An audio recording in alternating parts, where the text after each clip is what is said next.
Now we're looking at numbers, and there are 3 types of numbers in Python. The first is int, second is float, third is complex. We're not going to cover the last one. So let's start with int. So an int, as you might expect, is an integer. So we have here a variable called 1 assigned to, quite conveniently, the number 1. And we can check the type just like we checked the string type in the previous examples. And we get what we expect, int. When we do 1 plus 2, we get 1 plus 2, 3. All right, so your turn. Try the tasks below. Add 2 and 8. We just do 2 plus 8. We get 10. Multiply 3 and 6. We get 18. And that asterisk is going to be the multiplication symbol. All right, and the last one in this section is divide 10 by 3. Here we get 3.33333 and onwards. Now, if we put a / once again, it's going to give us an integer. And it always rounds down. But we will return to the decimals, so we can put 3.33333 and onwards, and here it was 18, and here it was 10. All right.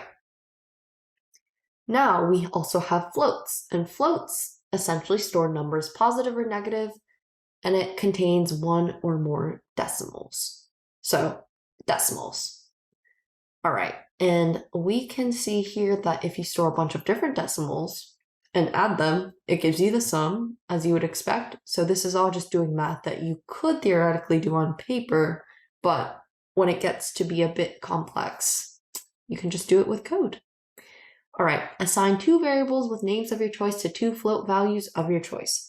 I'm going to pick float 1 and equate it to 0.98, float 2, equate it to negative 0.56. All right. And now we're going to run that. I'm just going to skip this part and go on to task 2, which is to multiply them. Float 1 times float 2. All right, it's negative 0.5488. And then if we go to task 3, round to the nearest hundreds with code. All right, so for this, what you're going to do is pass the round function. Float 1 times float 2, and then pass 2, because that is how many decimals we want to round to. Here we go. All right, and this is something that you don't need to import any libraries for.